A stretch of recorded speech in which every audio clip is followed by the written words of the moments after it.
data.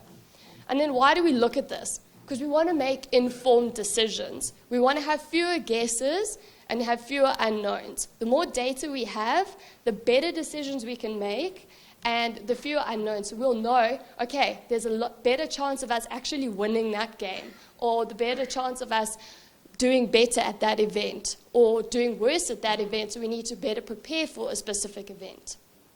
And then, so when we talk about endurance sport, we first need to talk about physical activity. So now we're taking a step back, and so we did a lot of research into the benefits of exercise. I think it's now well known that exercise is beneficial in the prevention and treatment of NCDs, or non-communicable diseases. So your diabetes, your cardiovascular risks, so the risks of you having a heart attack or a stroke or anything like that during a random day. But it's also very beneficial for your general well-being. So just getting an athlete to feel better, a general population person, so the average person on the street, the more they exercise, the better they feel. And we also then began to promote physical activity. But we also have to think about, because we're promoting it, is it always good for every single person? Is it safe? What do we need to consider? Are there special populations? So certain types of people who should be taking a step back before they exercise and get certain clearances. And so when we talk about endurance sports, there's some terms that we come across. So mass community-based events, such as your marathons, your ultramarathons, triathlons, actual registered events in those years. Now that's a lot of people taking part in registered events. And then if we look at the type of participants, we repeat participants. We're getting a lot of new participants. That's 4 million people who didn't take part the previous year. These are new people in the races. And then you look at the types of participants, the ages. We're getting a lot more older populations. The people coming in are not that young. They're staying in the races, and the older people are joining it, which increases your risk profile. So generally, the older people have a higher risk profile in these events. And then also when you look at males and females still predominate these races, which I think a lot of people don't always look at. There are a lot more females who take part in these events, and whilst that has decreased over the years, females still dominate it. And one thing that is noticed with females is that they generally have a higher risk at these events. And we'll investigate that as we go through. And so what this data tells us is that we have a lot of people taking part in events every weekend across the world. And with these large numbers of participants, we assume then we have the large number of events, so the medical complications during these.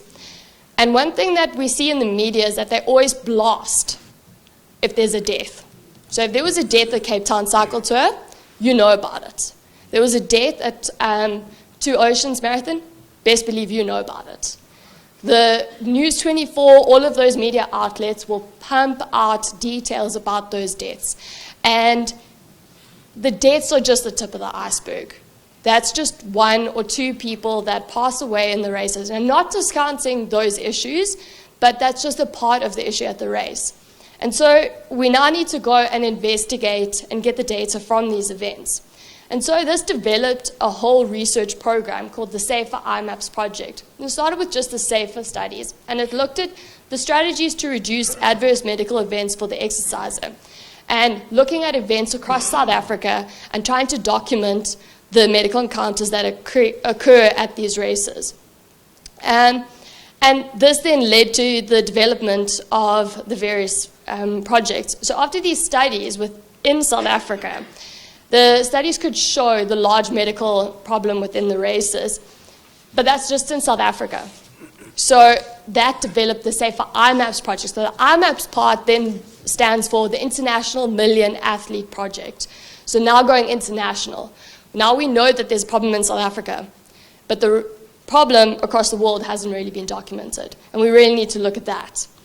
And so we've now partnered with international federations. So we've got the IAAF, so the Athletics Federation, we've got the UCI, which is your Cycling Federation, and the Triathlon, ITU, your Triathlon Federation.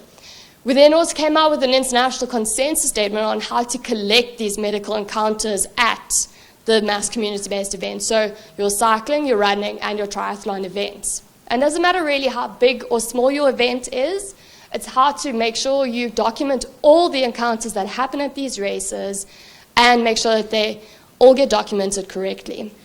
And so the aim is to build a database of all of these events and all the medical encounters that occur at them, and then to intervene to decrease this problem, because that's really the ultimate goal, is to make it safe for everyone. So I'm going to now use a case study. So titled, High Incidence Rates of Medical Encounters. It's a safer study over 5 years. Jeremy Bolter is the race medical director of the Comrades Marathon, and Martin Scholness is the professor from SEMLI. So using the Comrades Marathon as this this little cohort study, okay? So generally everyone knows what the Comrades Marathon is. It's a world-renowned race. It's one of the most famous ones from South Africa. It's generally known as the longest road race within the world, okay? It's a 90-kilometer annual event from Durban to Pietermaritzburg. Obviously, most of us will know that they then switch it around each alternate year. And if we look at how the numbers have changed just within the Comrades Marathon, in 1999, they were just at 12,800 starters. And in 2018, they had just over 19,000 starters. They increased by 49% in 20 years. So that's a lot of people. And the one thing that people often forget with the Comrades, which is different to other races, is that it's not a staggered start. You have 19,000 people at the start line at 5:30 in the morning. They're all there lined up, and it takes about half an hour for them to all get past the start line. Okay. So they are known as the largest temporary medical facility in the world outside of a war disaster zone. Okay, so that's how bad their problem is. And they have approximately 65 medical doctors on race day, with 250 to 300 medical beds in the medical facility. They have about 20 nurses. They have a 3-bed ICU resus unit, so it can act as a complete hospital, essentially, to resus people on the ground. They have their own mini Ampath laboratory, so they have their own pathology lab right there that they can do blood results and give you an immediate report on that person's specific blood results, and they can do generic bloods as well as specific bloods that the doctors ask for based on a participant's specific symptoms that they are presenting with. Then, aside from that medical tent, there's still a physiotherapist tent as well as a St. John's tent, which are the lesser medical encounters. And so for us, the aim was to just determine what is actually the incidence rate of medical encounters at the Comrades Marathon over these multiple years. So we call it a retrospective clinical audit, and it was over 5 years, so from 2014 to 2018. And there are over 84,000 race starters. There were 106,000 entrants, but obviously people don't always start. And we're looking at all medical encounters that present to the medical tent, and both moderate and the people who have the serious life-threatening encounters. So those are the ones generally who get admitted to hospital. They have a collapse at the end of the race or during the race, and they need to go to hospital. And these are all collected by medical doctors. It's not by nurses or anyone like that. It's all medical doctors, and then it's coded according to the consensus statement that I previously mentioned. And we have the final diagnosis and the severity of the conditions. And so we want to give you the incidence rate. So first off, if we just look at the people who don't start and the people who don't finish. So the did not start rates, it's not relevant clinically, but it's relevant in terms of the race numbers that are going to arrive on race day at the start line. So with Comrades, you usually have about a 20% not start rate. So 20% of the people who enter the race won't start. But for some reason in 2018, only 10% didn't start. So that changes your medical facility preparation rate a lot. The did not finish rate is pretty standard, around 18%. And it doesn't waver too much. And you can definitely see the change over every alternate year. And the year that is lower with the did not finish rate is the down run, which makes sense as coaches. And so if we look at the different types, if we look at the profile of how many people entered the medical tent, okay, over the years. Approximately, I'm going to use the term incidence rate per 1,000 starters throughout the presentation, just so you know. I'm going to put it into numbers that can be easily used as well later on. But for this, there were about 21 per 1,000 starters, people who entered into the medical tent, okay? And you can see it does change over the years, and 2015 was extremely low, so was 2018. But if you remember, 2018 was also the year when most of the people actually started the race. So it's an interesting thing to look for. But if we look at the serious life-threatening medical encounters, very different. 2018 suddenly has all those people going to hospital. Okay, so there's clearly something up with 2018, and the people who started, whilst most of them managed to finish, they also started. Not many of them entered the medical tent, but a lot of those that did enter the medical tent went to hospital. So there's something going on with that here. And then if we look at the specific diagnoses, most of the people who enter the medical tent for comrades, which is a running event, and that's something that I want you to remember, they have illnesses. They don't have injuries. So runners enter a medical tent for an illness. If they have an injury, which generally is a chronic overuse injury, they don't go to the medical tent. They'll go see a physio or something else later on in the week after they've calmed down from the race and they've rehydrated, all of that sort of thing. But the illnesses are the people that present to the tent. And the specific diagnoses are mainly your fluid electrolyte, so the dehydrations. They didn't drink enough. Okay. Your central nervous system ones are a lot of headaches, severe headaches that they come in with that they need to be rehydrated plus get a lot of medication for. And then you'll see your GIT, so the runner's diarrhea, the gastro, so they're vomiting a lot. One of those types of illnesses they're going to get. And then you get your cardiovasculars, which generally are serious. So they're presenting with their chest pain, arrhythmias, and they need to get checked out and most likely end up in the hospital. Okay, so to put it into real numbers, 1 in 50 runners who start the comrades will end up in the medical tent. Okay? And 1 in 500 of the runners that start the comrades have a serious life-threatening medical encounter. So most likely will end up in the hospital or will end up in that medical tent for hours getting treated. Okay. And this gives you a high risk of getting ill whilst running. Does that all make sense? And for those of you who aren't sure how comrades works, which generally is how most athletics events happen in South Africa, is that the financial burden on these races is huge. Okay, so if you have medical aid and you get ill during the race, get picked up by the ambulance, go to the medical tent, your medical aid will get billed. But if you don't have medical aid, the race takes the cost. Okay, so there's no wonder why the international entrants have to pay a higher amount, because they automatically don't have medical aid, okay? And the race has to take the cost for any issues with them. And so all of these issues that people have, these medical encounters during the races, puts a huge financial burden on the events, okay? So if we can decrease that, not only are we decreasing the burden on the people that are actually getting the medical encounters, you're also decreasing the burden on the races. And if we compare these to another race in South Africa, so your two oceans, if we compare them to the 56 and to the 21.1 kilometers, comrades is much higher. And you can see that increase as the race gets longer. And that's for all your medical encounters. And if you look at your serious life-threatening medical encounters, it's even bigger. The discrepancy between comrades and two oceans, showing comrades really is a problem. It's a problem in terms of medical encounters. It's a huge race for South Africa and internationally, but we've got a problem in terms of medical encounters.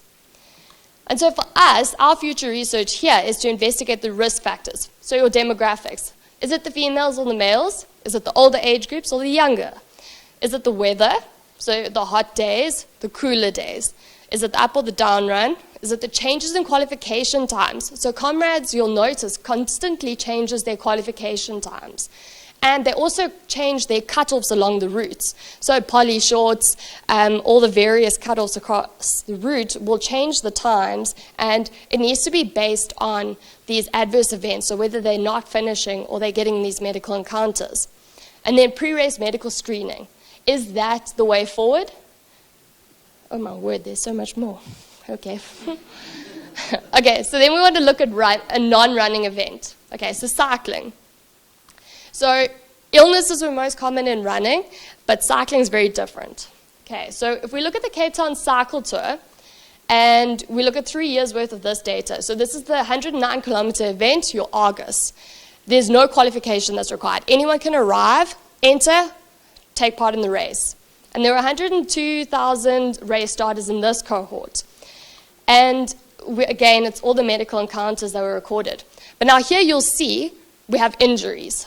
Okay, we don't have nearly as many illnesses, but we have got injuries. Again, your all medical encounters is much lower compared to Comrades. Comrades was at 21 per 1,000 starters. Here it's only 5.27. But here we've got injuries. And the serious life-threatening, still your serious life-threatening are still your illnesses, so it's generally cardiovascular, but your injuries can be serious life-threatening as well. I mean, a serious cycling crash can be life-threatening. And we look at the types of illness and injury. Your upper limbs generally get injured in the cycle tour, and again, it's your fluid and electrolytes in the cycle tour as well. So you're still dealing with similar issues in terms of the illnesses, but here injuries are important because people crash, essentially, in the cycling events. So here, though, 1 in 200 ended up in the medical tent, and 1 in 2,000 had a serious life-threatening event. And this data is very similar in terms of numbers to the Two Oceans 21.1 kilometers. So whilst it's 109 kilometers on a bike, it's similar to 21.1 kilometers running. And both of them, for the 21.1, you don't need to qualify as well. So I think that's something important to remember. The non-qualification events are different to a qualification event, which is the Two Oceans 56. You need to qualify for that one. And so cycling versus running, here your injuries are way more common in cycling and your illnesses are more common in the running. And remember, 109 kilometers cycling is not the same as 90 kilometers running. And then again, you're less risk in the ultra-distance cycling than ultramarathon running. But could there be an effective intervention is really what we need to start asking ourselves. And so the intervention, so there was a pre-race screening that was done in the Two Oceans trial. And so we're looking at, there was a control year, there were 4 years in the control and then 4 years in the intervention period. Only 40% were females and 60% were males. I'm sorry, I'm just going through this quite quickly. And the intervention really is just a pre-race medical screening and a targeted educational intervention. So there's no contact with the person physically, there's just via emails and with the website. And so you enter the race, you complete your pre-race medical screening, which is just a questionnaire based on your risk factors and your medical history. And then the athlete gets risk stratified into 1 of 4 categories. You're either very high risk, you're high risk, you're intermediate risk, or you're low risk. Essentially, if you're low risk, you have no issues. You don't have an injury, you don't have any risk factors for cardiovascular issues or anything like that. And then based on your risk category, you then get allocated to an educational intervention. So if you're a very high risk, you'll get asked to go and get medically screened by a doctor because you are very high risk for a cardiovascular event during the race. But we don't check that you actually get cleared. It's still your decision to take part in the race, which I think is very important to remember, is that that's not done because of the results that it still shows. So the results of the intervention is that there were 3% of the entrants that had very high risk. 11% were high risk, and both the very high and the high risk were told to get medically screened. And just with the screening and the educational intervention, they decreased the serious life-threatening events by 64%, and they decreased the all medical encounters by 29%. Now, if you can imagine, of those numbers that I just showed you on Comrades, if we can decrease that by 64%, those 1 in 500 runners that end up in the hospital or in the ICU at Comrades, by 64%, that's huge.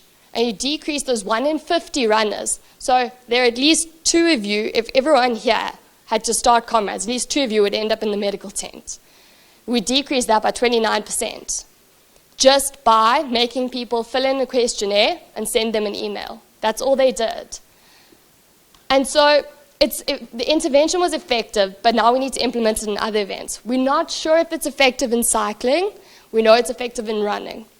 And what about triathlons? That's still an untapped area as well. And ultramarathons, such as the Comrades, it could potentially even have a higher impact in it because those numbers are so large. There's such large room for growth there.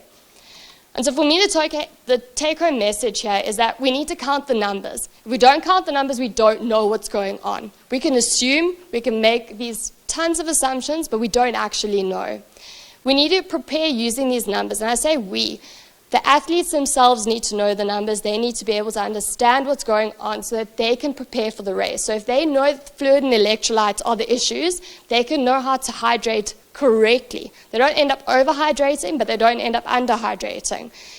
The coaches themselves know the information so that they can prepare their athletes and they can educate their athletes to know how to hydrate throughout the race. They know what issues to pick up in their runners or cyclists beforehand. They can prepare them adequately for the races. We need to educate the public. It's the athletes who are their own coaches and everyone else who is around the events themselves supporting, they can pick up people as well. And we need to educate them on the risks and how to avoid them. And now we need to start intervening to make sport safe for all. That's what we want. We want to make sport safe for everyone so that we can get the NCDs down, we can get general well-being and people up. Sport is great, physical activity is great, but we just need to make it safe for all. Thank you.